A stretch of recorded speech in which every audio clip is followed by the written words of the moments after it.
All right, welcome everyone. Bienvenue à tous et à toutes. Thank you so much for being with us tonight. It Merci beaucoup is de vous joindre à nous International ce Migrants Day, soir. and so what a C'est la great Journée way internationale des personnes to spend migrantes. International Migrants Day by Donc, being une here for des this really, excellentes really façons de important passer cette conversation. soirée, c'est d'assister à We're cette just going to conversation wait a très few importante. moments for Nous folks allons to donc begin to juste trickle attendre in. quelques moments pour que les gens se And as joignent à we do, nous. I'll just explain Et au some fur of et à mesure, the je vais vous tech features expliquer this evening. So we'll repeat this a quelques couple of options times. techniques qui Mais sont à pour votre les disposition ce francophones sur soir. l'appel, on a l'interprétation simultanée ce soir de l'anglais envers le français. Alors, si tu cliques sur le monde, sur le bas de l'écran, you will be able to hear Oliver va interpréter de l'anglais envers le français ce soir. So I was just explaining for those who are Donc, francophones on j'expliquais the pour les call tonight who francophones, are en joining fait, us, we do qui nous have se live joignent à nous. Nous interpretation avons from French l'interprétation to simultanée English or de sorry, from l'anglais English to French. au français. So for those who would prefer to be listening to the call this Donc, pour evening in ceux-ci French, qui we will préfèrent be spending some time with écouter our incredible interpreter l'échange en français, Oliver, vous allez who pouvoir entendre la again is magnifique voix de notre graciously interprète Oliver offering qui his a time accepté tonight to make sure de that nous this rendre event service ce soir. is Merci accessible Avi, to all. merci Avi, Um, pour veiller à ce que so l'événement soit I accessible à will tous et à also toutes. note that there is closed captioning as Je well. note So you can aussi que la access closed transcription vous est captioning by just disponible. clicking on the CC in the bottom of your Vous screen pouvez cliquer l'icône so that you can CC follow en bas along d'écran pour and que vous hear this puissiez incredible suivre au conversation fur et as à well. mesure que les Um, conversations se so déroulent. welcome everyone. Bienvenue Like donc. I said, thank you all so much for being here. There are hundreds Merci of de votre people who have présence. RSVP'd tonight, Il y and a we're des so centaines de excited personnes to qui have you ont here at this confirmé time. leur réservation pour We ce know that many soir. people are On est obviously, ravis de entering vous into avoir the parmi nous. holidays and Je sais kind of que entering into beaucoup de hibernation gens mode. se joignent, And yet, en this fait, is commencent leurs such an important vacances, time for us to come commencent les together fêtes en to mode ground ourselves hibernation, in mais c'est this tellement un beautiful bon moment moment pour in se what réunir et de se retrouver dans ce migrants are moment facing politique across the et pour country. être Just last week, sensibilisés Bill C-12 aux passed against migrants, enjeux and so we aux really enjeux want to auxquels be font able face les to personnes migrantes. Le projet de loi speak C12 about vient this d'être adopté à issue la Chambre des and really ground communes. On ourselves veut in what's vraiment en ahead discuter for us et in the vraiment year. préparer le combat, le So thank you terrain for pour being part of la that. nouvelle année, le nouvel an qui s'approche en So just for the 2026. folks Donc, who je vous have remercie just joined, just d'être des to nôtres ce repeat, soir. l'interprétation simultanée est disponible ce soir de l'anglais envers le français. Alors, sur le bas de l'écran, il y a un monde. S'il vous plaît, cliquez ça et Oliver va interpréter l'appel pour vous. Okay.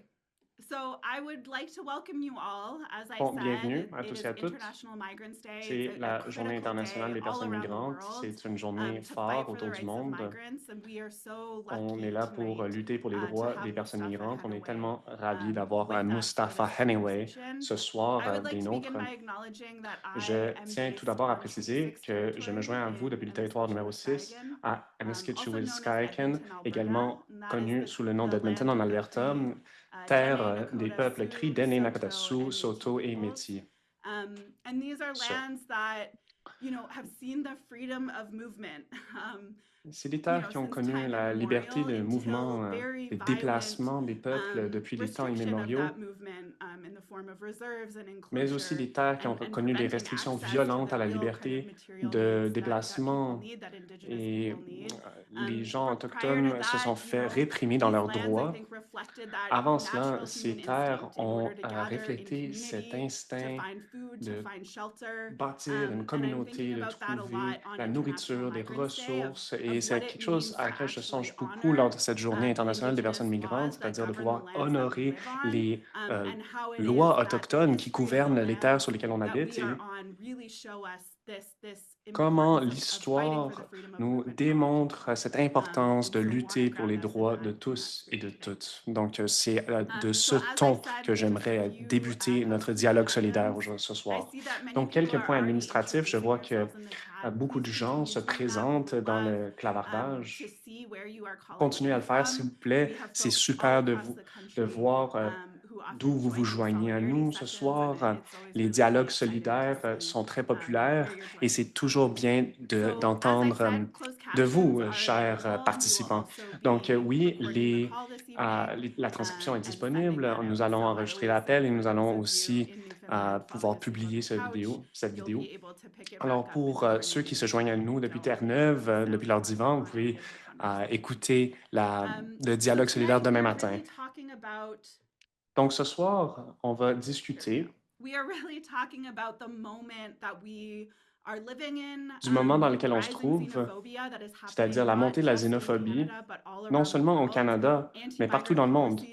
On voit des politiques anti-migrants dans ces pays qui attaquent les droits des personnes migrantes et des réfugiés et qui ignorent les origines des crises auxquelles on fait face. On voit les migrants utilisés comme boucs émissaires afin que notre attention soit détournée des vraies origines des crises auxquelles on est confronté. Donc, sans plus tarder,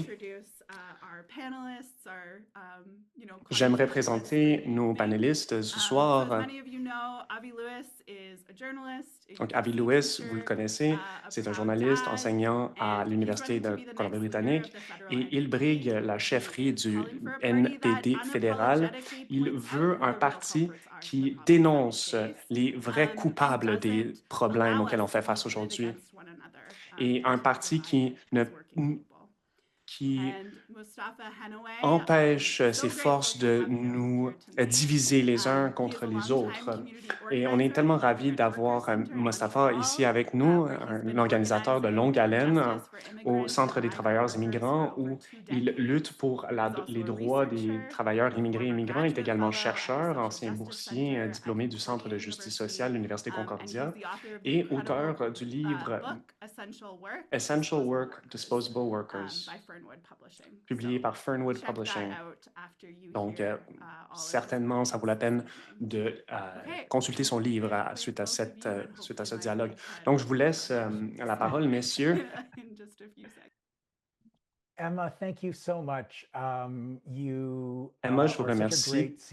Vous êtes tellement une bonne modératrice des dialogues solidaires et votre militantisme veut tant dire pour moi dans multiples sphères, que ce soit au niveau de la solidarité, les enjeux de Palestine et autres travail essentiel que vous accomplissez. Donc, je vous remercie une fois de plus.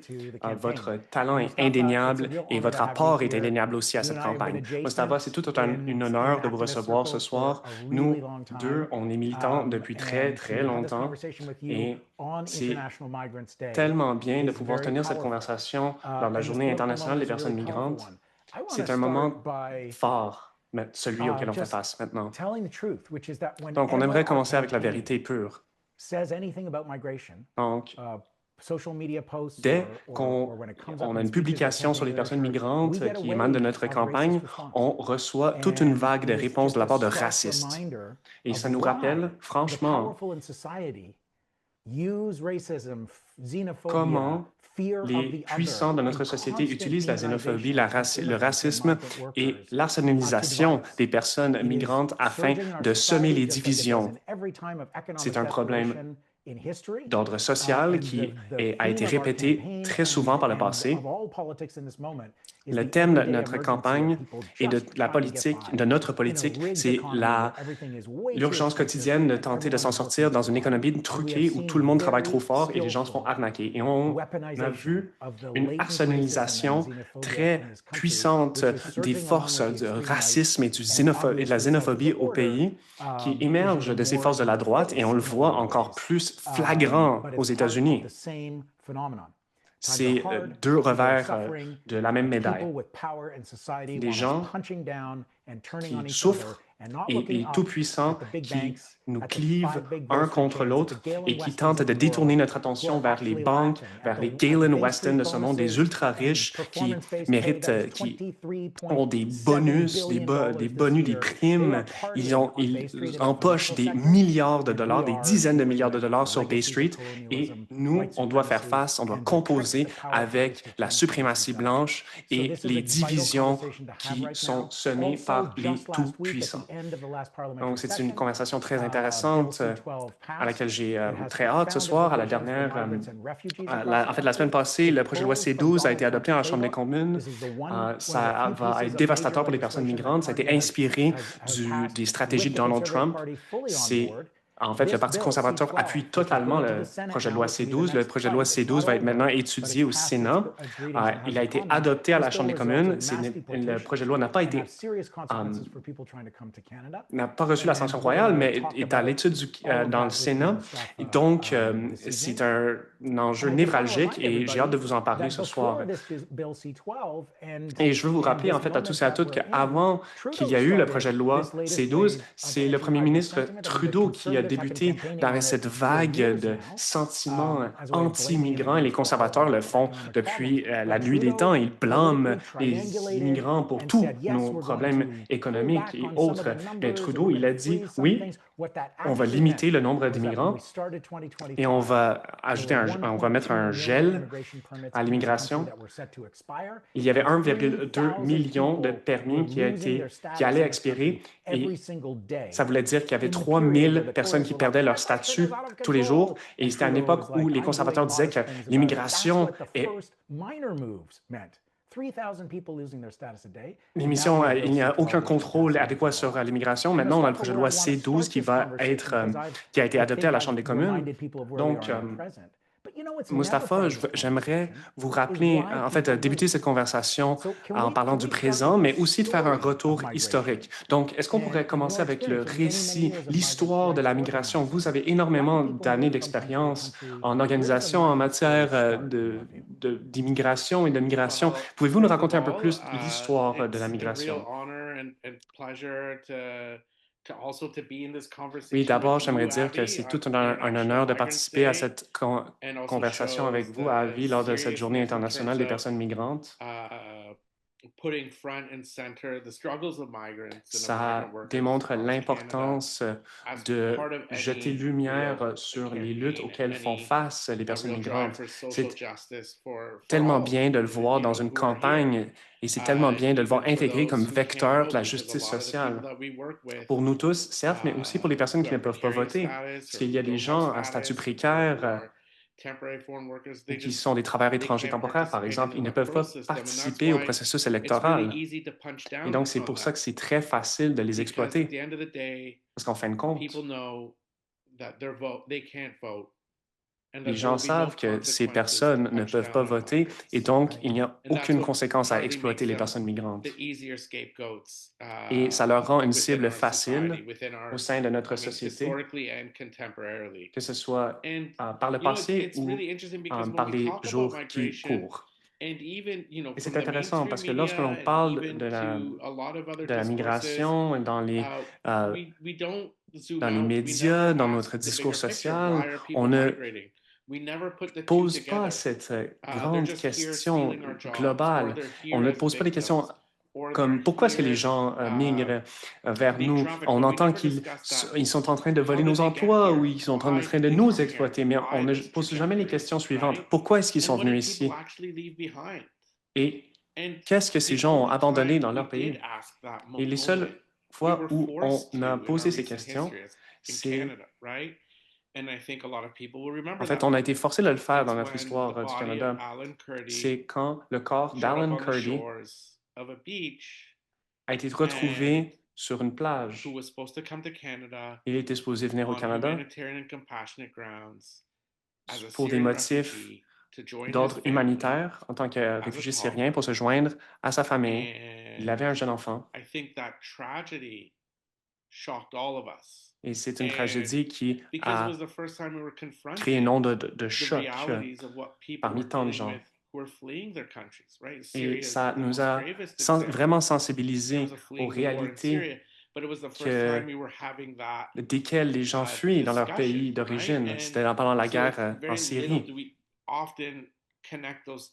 Donc, ce n'est pas très souvent qu'on peut créer ces liens. Et je pense que les gens seraient plus empathiques, ils seraient plus solidaires les uns envers les autres s'ils se rappelaient de ces faits importants. Parce que tout le monde veut la même chose. que ce soit des personnes migrantes ou des citoyens. Ils veulent que leurs enfants soient bien éduqués, ils veulent gagner leur vie, ils veulent avoir un certain sentiment de sécurité économique, financière. C'est toutes des choses qu'on prend pour acquis continuellement.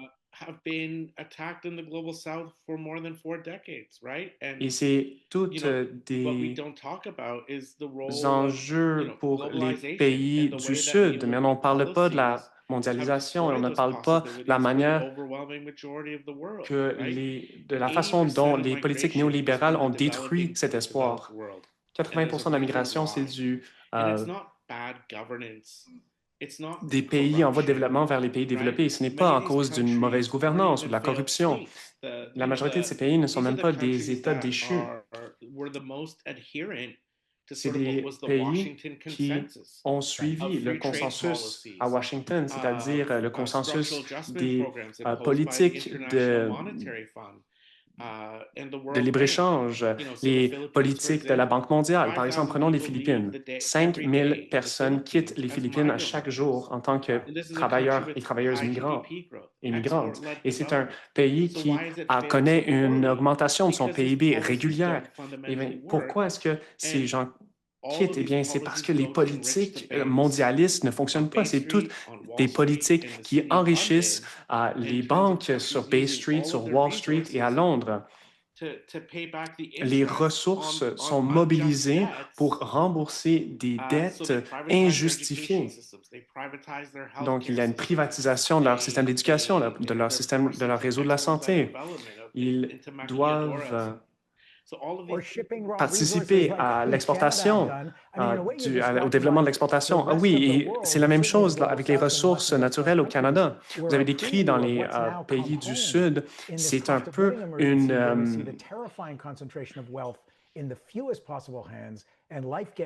c'est quelque chose qui nous indique qu'il y a des signes avant-coureurs autour du monde et on voit la même chose au Canada. Les gens ont vraiment de la misère à se payer un logement ou à vivre dans cette crise de l'abordabilité. Et oui, c'est vrai, lorsque vous parlez à des gens sur la côte Est, il y a beaucoup de solidarité envers les personnes migrantes parce que il y avait des économies qui ont été ravagées et parce qu'il y avait un déséquilibre de ressources dans l'Ouest. Donc, sur la côte Est, les gens peuvent sympathiser avec les problèmes auxquels font face les personnes migrantes. Et en fait, c'est les mêmes corporations, c'est les mêmes grandes compagnies qui profitent de ce travail des personnes migrantes ici au Canada. Ce ne sont pas des entités séparées ou des institutions séparées, c'est les mêmes institutions. Donc, en fin de compte, c'est gagnant-gagnant pour les grandes multinationales qui encouragent les gens de quitter les pays du Sud vers les pays du Nord et les exploitent. D'une façon, c'est une façon d'assurer la main-d'œuvre.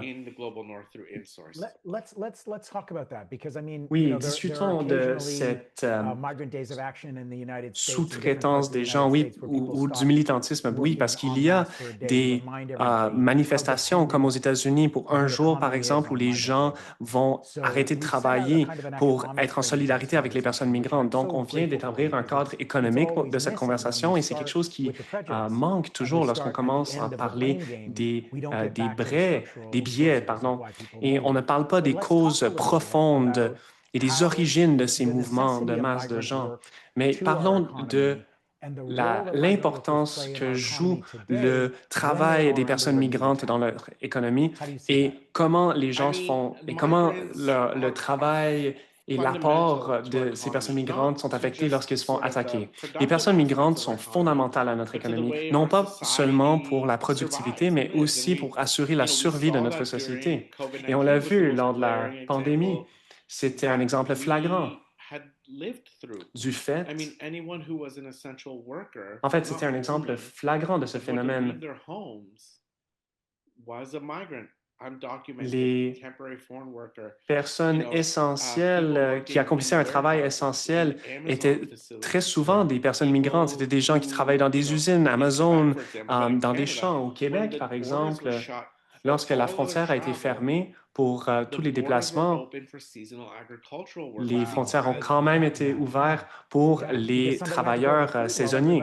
Mais oui, c'est sûr, je l'avais oublié parce qu'il fallait que les gens travaillent dans les champs pour produire la nourriture lorsque tout le monde était en confinement. Et oui, François Legault, au Québec, a tenté de demander aux citoyens québécois de travailler dans le monde dans l'agriculture. Oui, il y avait un programme spécial.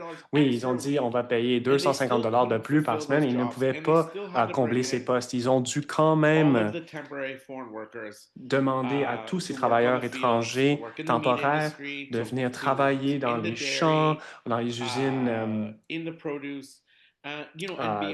dans les usines de transformation, etc. Et c'était nos anges gardiens. C'était des anges gardiens qui travaillaient aussi dans les hôpitaux en tant que préposés aux bénéficiaires, dans les CHSD.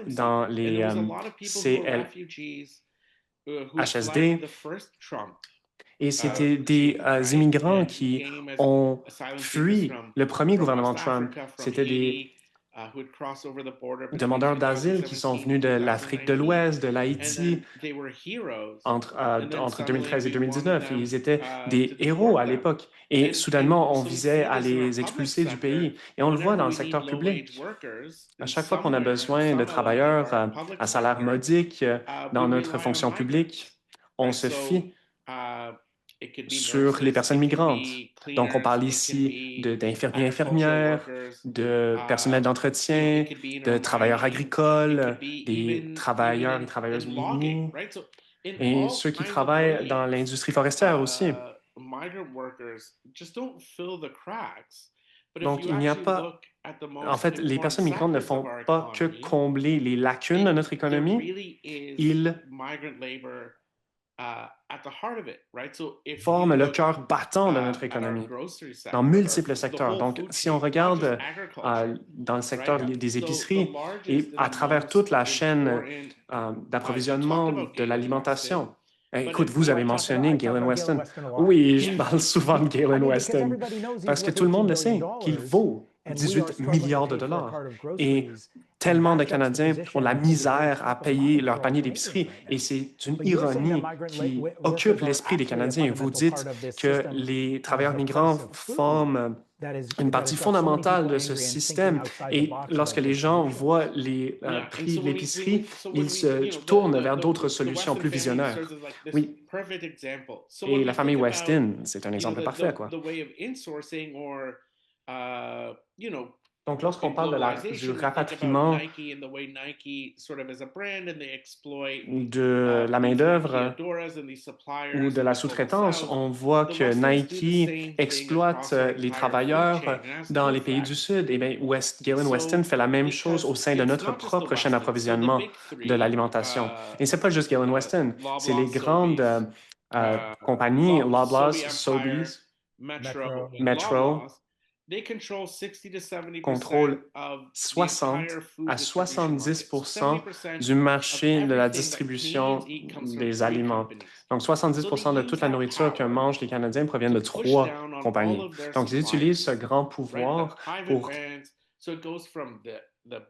exercer une pression sur leurs producteurs, leurs transformateurs. On parle des transformateurs de la viande, des boulangeries, jusqu'aux opérations agricoles elles-mêmes. Et ces compagnies qui sont financées par les grandes banques cherchent qu'à faire du profit. Et donc, par exemple, pour un producteur de fraises au Québec, doivent vendre 1 $ le panier de fraises à Loblaws. Et Loblaws va le vendre pour 4 $. Donc, que va faire la ferme, la production? Ils vont exploiter les personnes migrantes encore plus. Ils vont leur faire travailler davantage, ils vont leur payer moins, ils vont leur faire travailler plus fort pour nourrir ce cycle d'exploitation.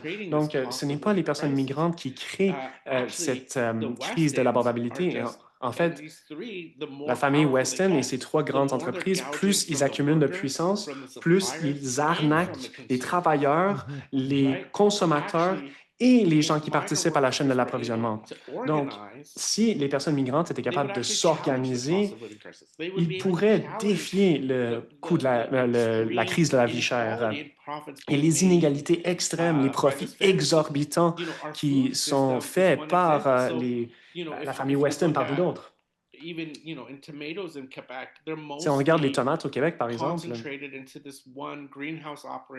elles sont souvent, en fait, sont surtout concentrées sous Savoura, un producteur qui vaut 250 millions de dollars parce que Metro demande un fournisseur unique. Donc, Savoura va acheter toutes les autres opérations agricoles et ensuite, Loblaws va pouvoir dicter le prix, les prix à Savoura et ensuite, Savoura va pouvoir dicter les conditions dans lesquelles travaillent les personnes migrantes. Donc,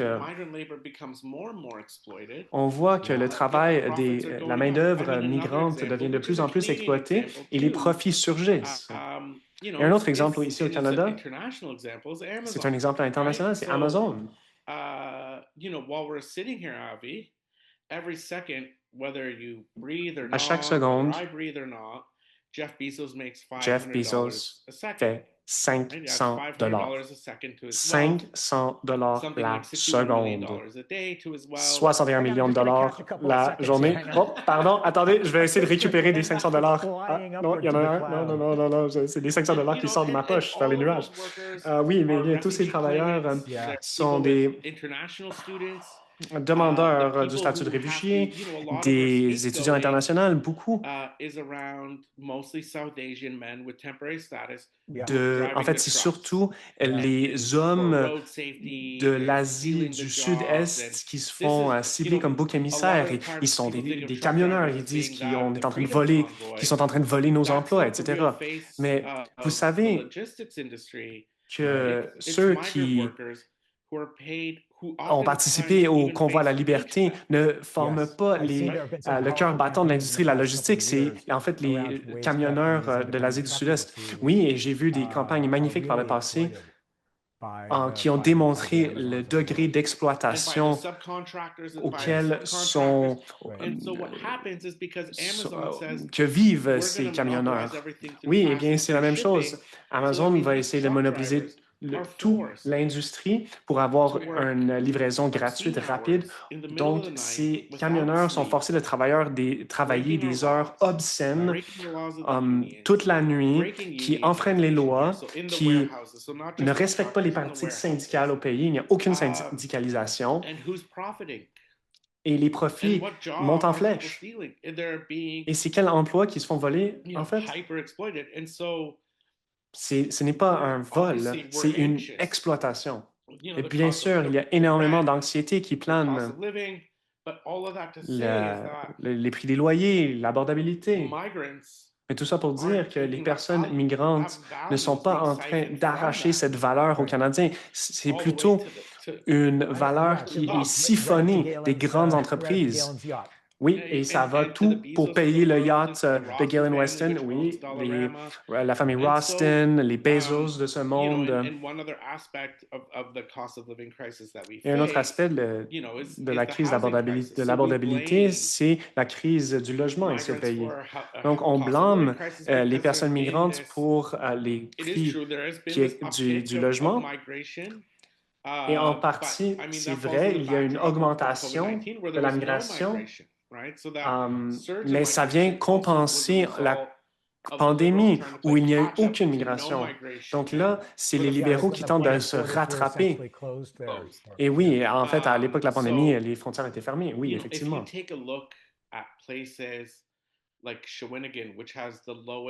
Donc, si on examine Shawinigan, par exemple, qui a le plus faible taux d'immigration au niveau démographique, les prix du logement ont doublé dans les 10 dernières années. Et non, ce n'est pas les étudiants internationaux qui font exploser les prix du logement à Shawinigan. Non, effectivement, c'est...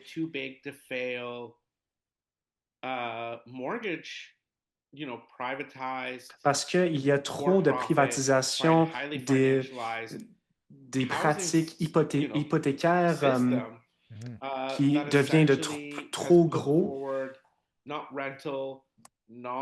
un marché gonflé qui n'a pas créé assez de logements sociaux ou de logements hors marché, mais plutôt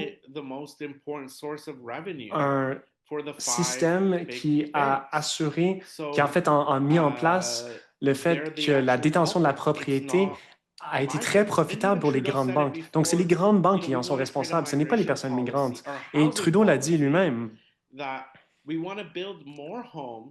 On veut bâtir davantage de logements, mais on ne veut pas baisser la valeur de ces logements. Eh bien, ça ne s'attaque pas de front à l'enjeu de l'abordabilité, n'est-ce pas? Donc, ça ne peut pas régler ce problème-là, mais pourtant, c'est les problèmes auxquels on fait face. Donc, si on tente de protéger nos amis sur Bay Street, c'est facile de choisir les personnes migrantes comme bouc émissaire de notre crise du logement. Et l'ironie qui trame au sein de nos systèmes, c'est qu'un des seuls programmes de migrants temporaires, c'est celui pour bâtir des logements. Donc, on a besoin de personnes migrantes pour bâtir des logements parce que supposément, les personnes migrantes nous arrachent tous les logements. Oui, c'est le comble de l'ironie, quoi. J'ai vraiment aimé votre manière de contextualiser les choses, c'est-à-dire qui gagne lorsque les personnes migrantes sont identifiées comme boucs émissaires. La même chose est vraie pour les étudiants internationaux dans toutes sortes de secteurs. Et c'est qui en rit? C'est les mêmes gens qui méritent notre colère. C'est les gens ultra riches qui se baignent depuis leur yacht dans une époque où 99% des Canadiens ne peuvent pas se payer une vie digne. Les gens travaillent davantage et travaillent très fort.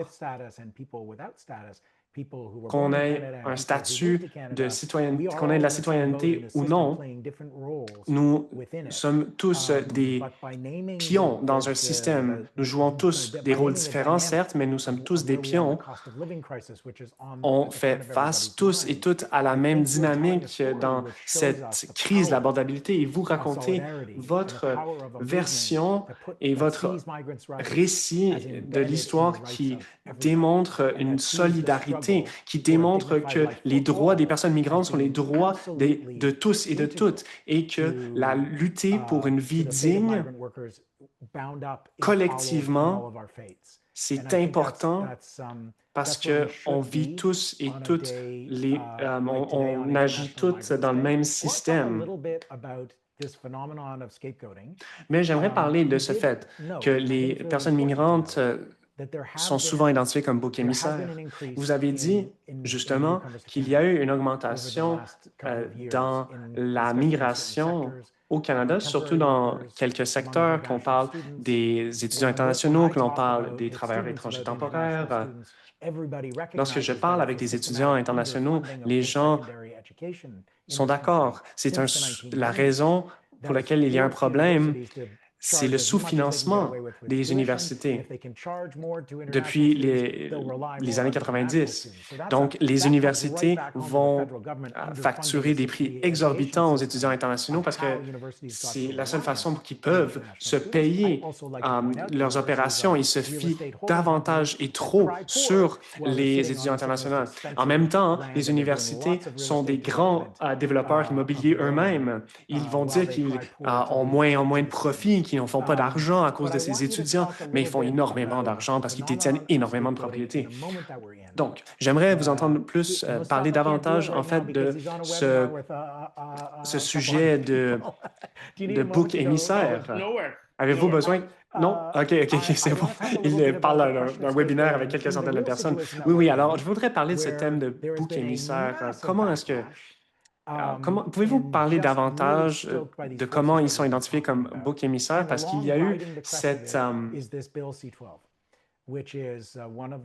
attaque contre les personnes migrantes et un exemple officiel de cela, c'est le projet de loi C-12 qui menace énormément. En fait, c'est quelque chose qu'on n'a pas vu depuis longtemps, ce niveau d'hostilité envers les personnes migrantes. Je sais que c'est une lutte qui est en cours, Mais avant de parler de la résistance au projet de loi C12, pouvez-vous discuter davantage de ce que représente le projet de loi C12, les risques présentés par le projet de loi C12 et ses implications pour la société canadienne? Et c'est à vous, vous pouvez ajouter autant de détails que vous voulez. No, so I mean the impacts of the law. I mean the impacts of already so many of the Oui. changes that have happened. Il y a eu tant de changements qui ont été faits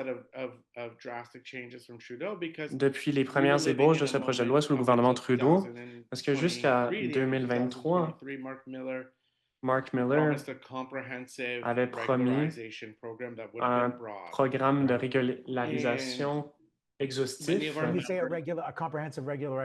Lorsque vous parlez de ce programme de régularisation, vous avez dit l'obtention de statut pour les gens à statut précaire, l'inclusion, une belle certitude pour ces personnes qui vivent une instabilité, qui ne connaissent pas leur prochaine date d'audience, où les règles changent, où le chaos total, quoi.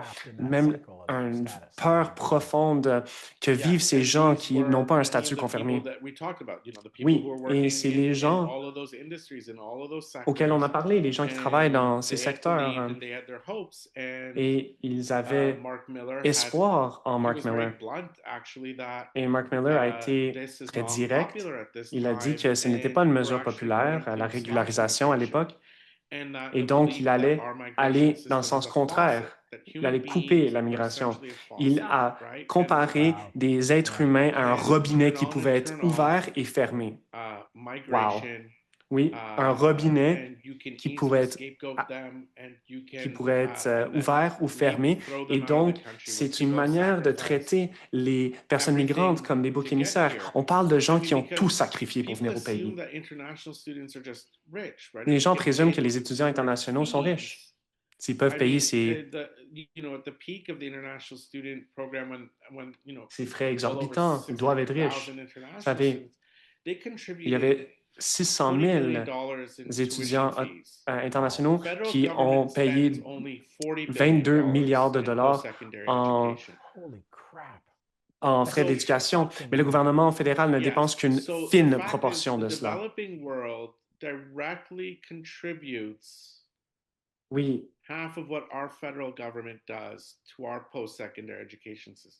C'est le monde, c'est les pays en développement, en fait, qui contribuent la part du lion, qui payent la part du lion de notre système d'éducation. Oui, c'est ahurissant parce que je parle souvent à des étudiants internationaux parce qu'il y a des histoires vraiment choquantes. Les gens vont vendre des objets très précieux, de la terre, et ils doivent traverser toutes sortes d'escroqueries et toutes sortes de crises. C'est vraiment, en fait, des gens qui hypothèquent leur avenir pour permettre à leurs enfants, par exemple, de venir au Canada.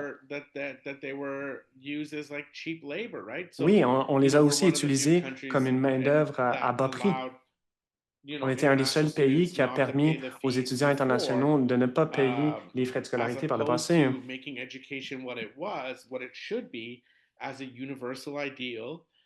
Et on a choisi ce modèle au lieu d'aller dans le sens de préconiser l'éducation comme bien public pour faire avancer le savoir. Moi, j'ai été chanceux. Je ne pouvais pas me payer ma maîtrise au Canada, je l'ai faite en Allemagne. J'ai payé 0 en frais de scolarité en Allemagne. Je suis allé dans les cafétérias subventionnées, j'ai utilisé le transport en commun gratuit. Oui, des politiques radicales que vous nous proposez. Wow! Wow, quel radical! Quel militant radicalisé qui est allé en Allemagne, pays avec des transports en commun, l'éducation gratuite. Oh, on devrait s'en rappeler pour notre campagne, en fait. Oui. Oui, alors pour ce phénomène de bouc émissaire, les étudiants internationaux sont perçus comme les cibles principales parce qu'ils détiennent le plus grand nombre de ces permis. Et c'est des gens qui nous disent qu'ils ne sont pas rentrés au Canada par la porte arrière, ils sont rentrer en se faisant promettre qu'ils allaient se faire donner un permis de travail et de continuer à contribuer à la société canadienne. Et ils sont fait claquer la porte en pleine face. Et suite à l'élection de Donald Trump, la deuxième élection de Donald Trump, on a eu le projet de loi C2 et ensuite le projet de loi C12, et ça va avoir une incidence dévastatrice. Stephen Miller must be dreaming of what we just passed. En fait, Stephen Miller doit être en train de rêver à adopter une telle loi. Le ministre de l'Immigration va donc avoir le pouvoir de changer le statut de potentiellement des milliers de personnes en même temps, tout simplement rejeter toutes les applications d'un coup. De dire oui, effectivement, d'un coup. C'est quelque chose qui va créer énormément d'instabilité chez les gens. Et on ne le conteste pas assez. Et on le voit même à la CBC, qu'il va y avoir du racisme. Les premières cibles vont être les Indiens, les personnes indiennes et du Bangladesh. On va leur cibler comme étant des demandeurs fraudulents.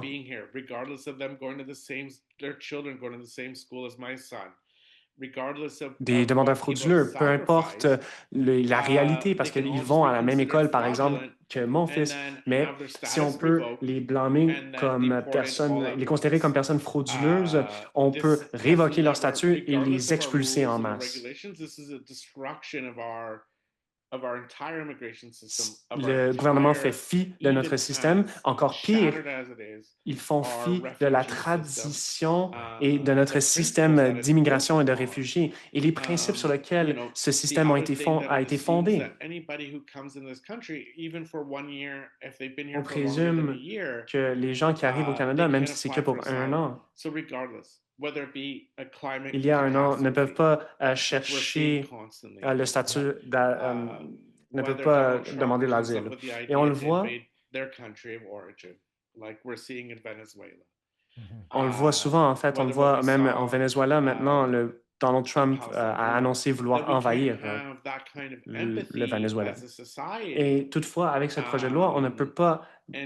C'est ahurissant qu'on ne peut pas démontrer cette empathie.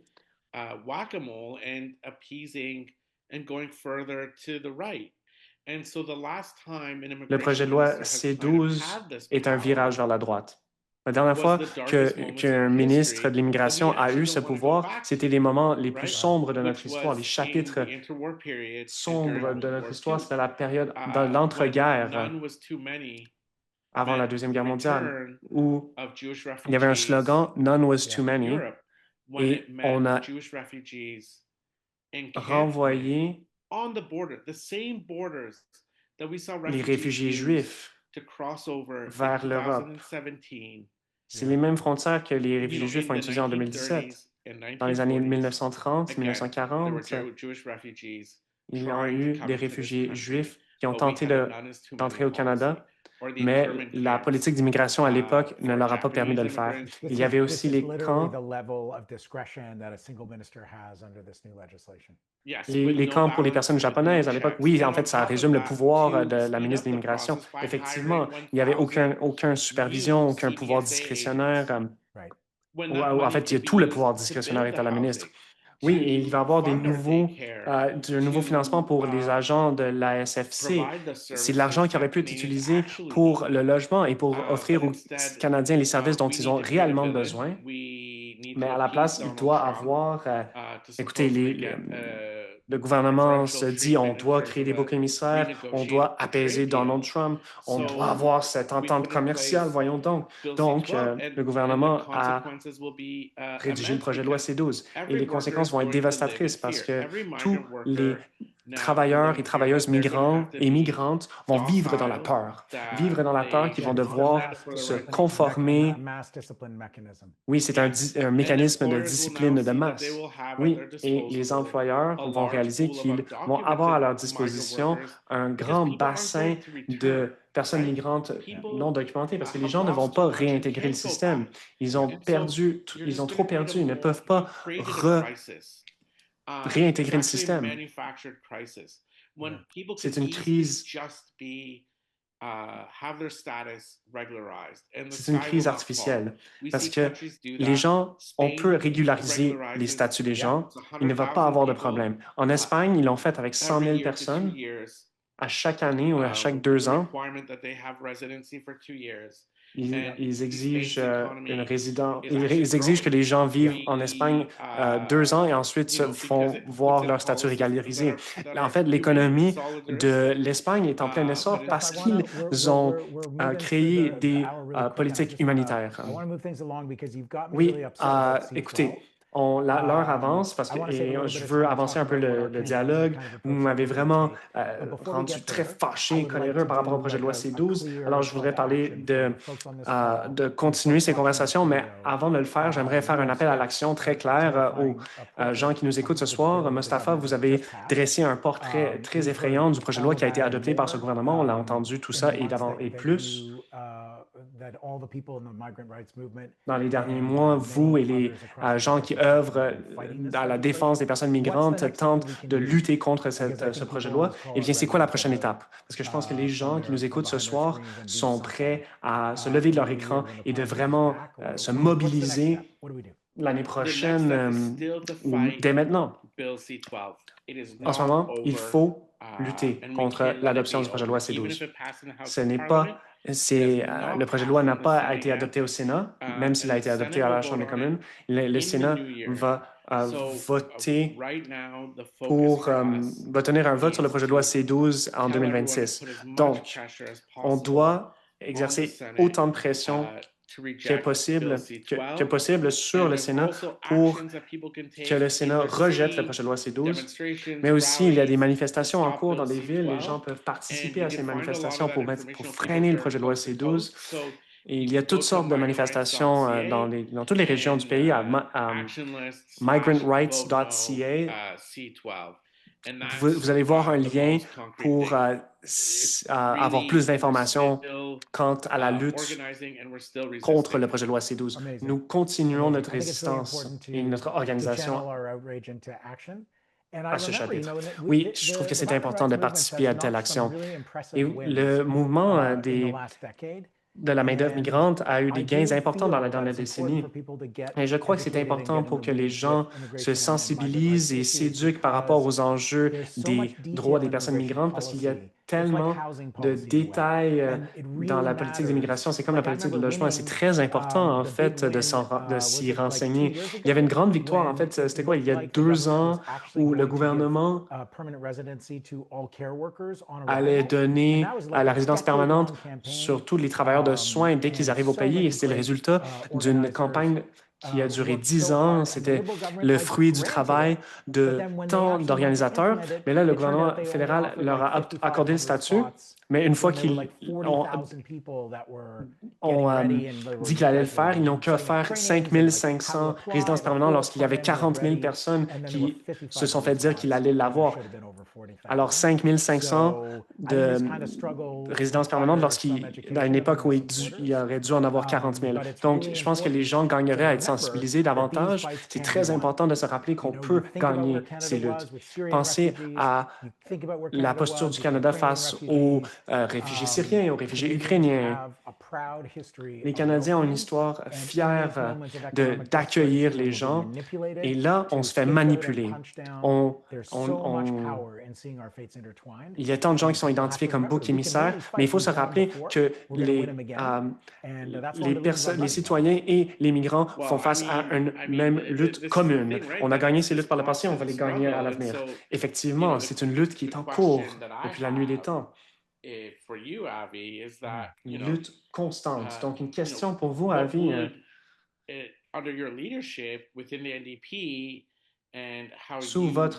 Si vous êtes élu chef de l'NPD, quelle serait votre politique en matière d'immigration et comment verrez-vous votre rôle quant à la défense des personnes migrantes? Je vous remercie de la question.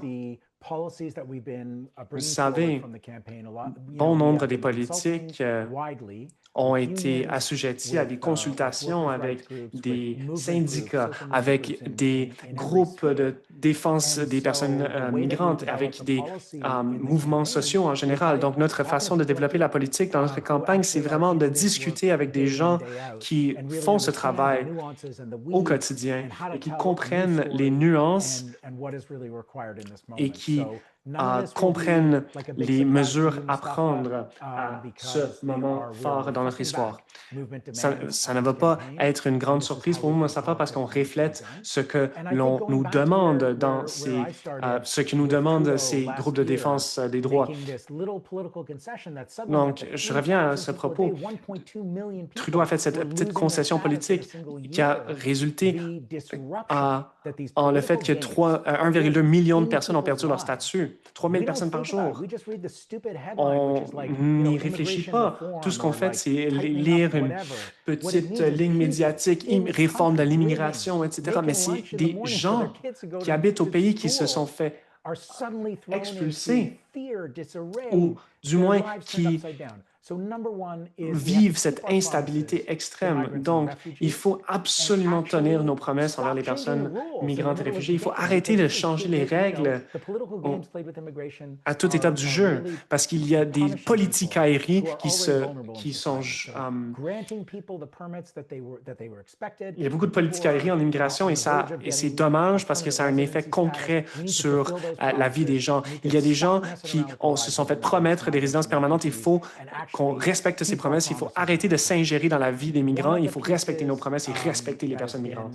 Une des promesses qu'on a vues dans les nouvelles souvent, en fait, posées comme...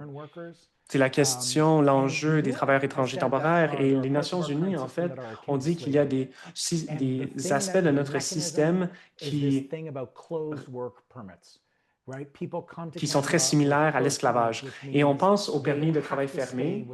Ça veut dire que dans le cadre de ces permis, les gens doivent travailler pour le même employeur. Et sous ces conditions, leur résidence, leur statut dépend de leur emploi. C'est essentiel d'avoir le statut de résident permanent pour que les travailleurs migrants aient les mêmes droits et que les employeurs arrêtent de semer la division parce que si on croit à l'égalité et l'équité, on doit croire au statut pour tous et toutes.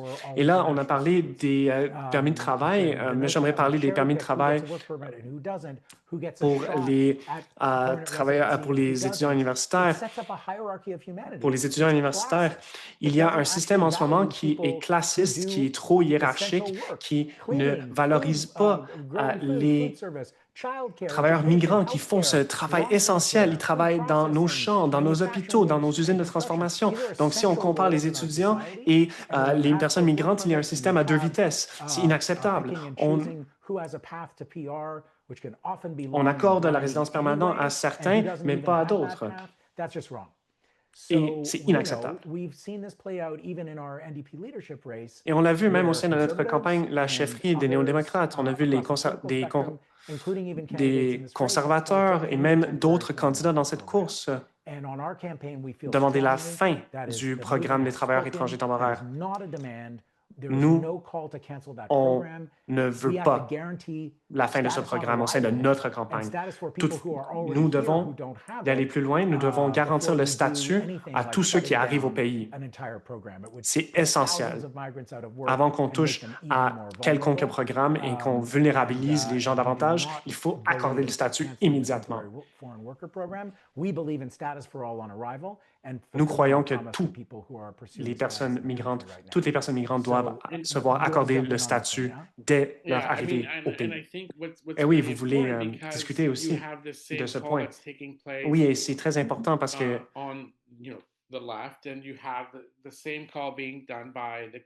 à gauche, il y a une demande de mettre fin à ce programme travailleurs étrangers temporaires et les conservateurs demandent la même chose.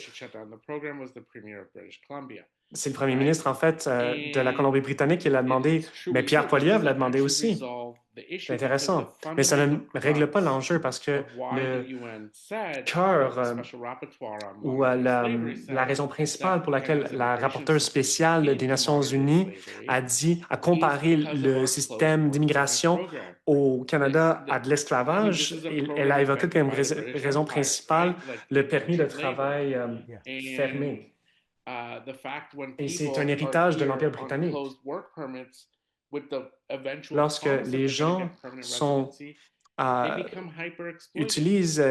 doivent dépendre de leur permis de travail fermé, ils deviennent ultra exploités.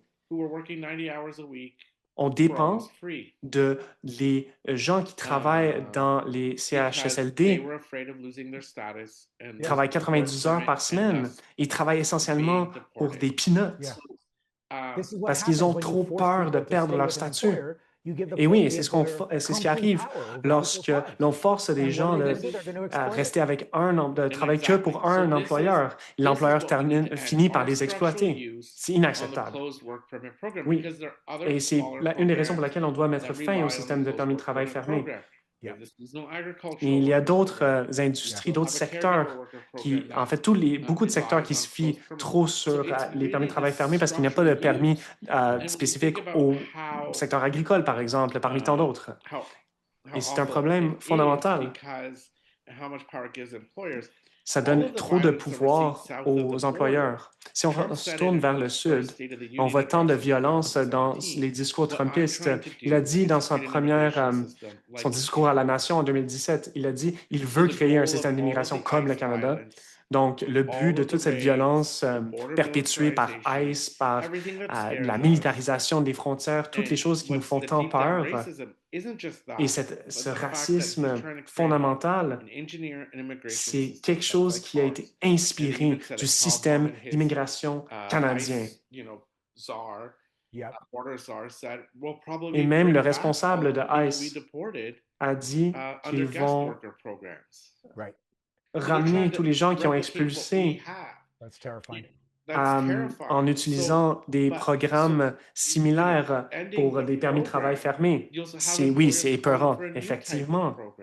Donc, si on met fin à un programme, les employeurs vont demander un nouveau programme. Le problème, c'est que l'on donne que la citoyenneté et la résidence permanente à une minorité de gens et on rend le statut des autres ultra précaire. Et donc, la situation ne va pas se corriger tant et aussi longtemps que l'on n'abolit pas les permis de travail fermés. Oui, est-ce que je pourrais conclure en parlant davantage de nos engagements à la campagne? Oui, parce qu'effectivement, on ne veut pas mettre fin au programme des travailleurs étrangers temporaires de manière préemptive. On veut accorder le statut à tous et à toutes les personnes migrantes et les réfugiés qui rentrent. Écoutez, on a une responsabilité envers les personnes réfugiées. Ces personnes se font déplacer de leur terre natale en raison des désastres climatiques et des guerres. Et le gouvernement ne veut qu'admettre 255 000 réfugiés cette année. Il faut faire mieux que ça.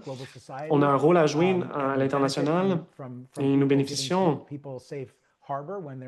d'assurer un foyer sécuritaire pour les gens lorsqu'ils vivent des moments dévastateurs dans leur vie. On a l'opportunité de le faire. Et là, en ce moment, quelque chose qui est très préoccupant, c'est l'entente sur les tiers pays sûrs avec les États-Unis. Il faut mettre fin à cette entente. C'est une priorité absolue. Les États-Unis ne sont pas un pays sûr. Il n'y a rien ce n'est pas un sujet à débat. Ce n'est pas un pays qui est sécuritaire pour les personnes trans, pour les personnes racisées, pour bon nombre de gens aux États-Unis, et notre politique d'immigration devrait accueillir les gens qui fuient les États-Unis au lieu de dire que les gens sont en sécurité aux États-Unis. Et finalement, le système d'immigration devrait être efficace et humanitaire. Moi, j'ai rencontré des aînés pakistanais à la région Peel. Avant-hier soir, ils parlaient de leur parcours d'immigration et c'est important de songer au parcours. d'immigration. Moi, je pense à la génération de mon grand-père, par exemple. Tous les gens sont arrivés ici comme immigrants, sauf les personnes autochtones qui vivent ici depuis la nuit des temps.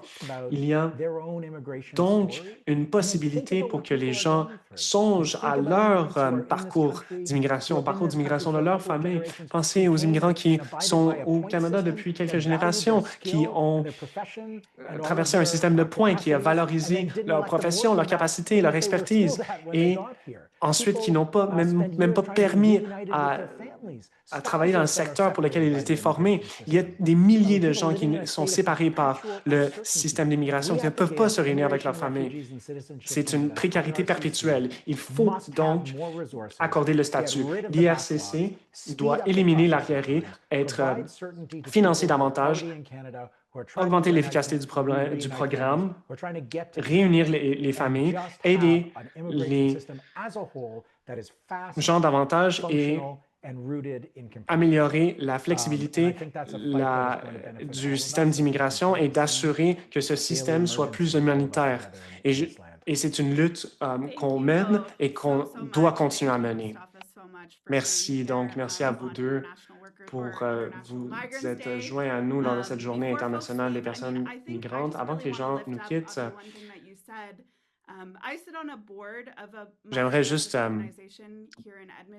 ajouter de quoi. Moi, je siège sur un conseil de la défense des droits des personnes migrantes à Edmonton et depuis quelques années, on a vu une dizaine d'étudiants qui ne peuvent pas aller à l'école. On les a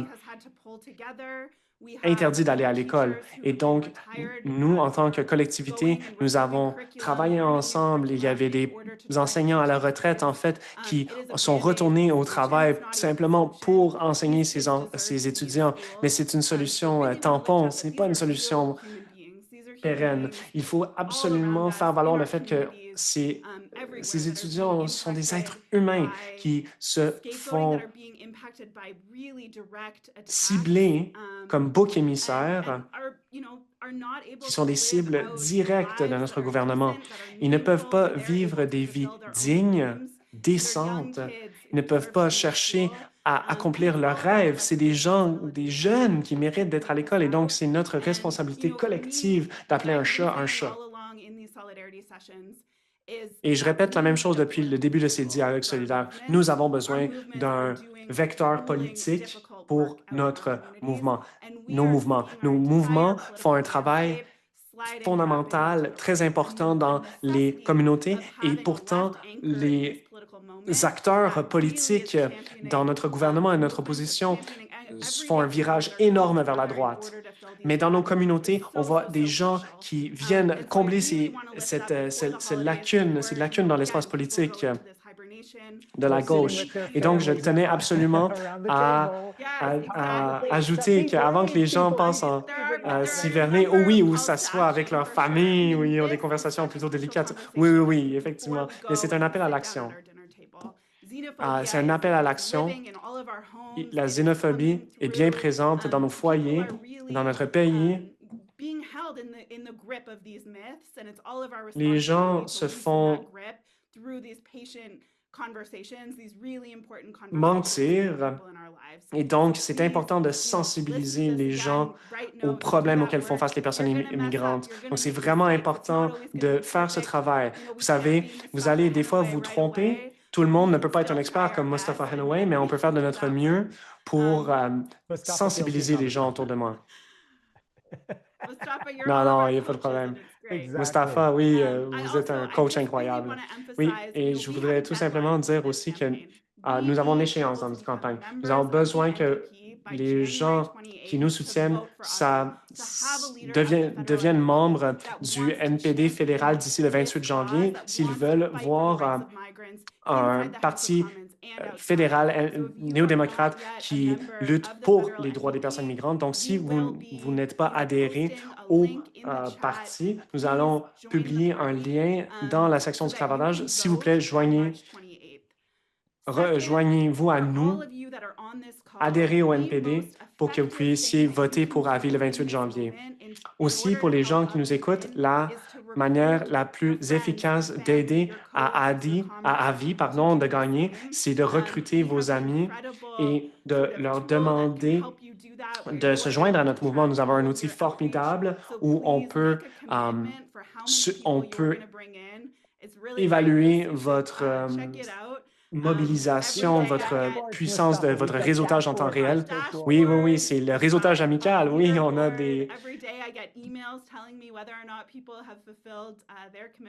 on a en fait un outil qui est capable de le faire.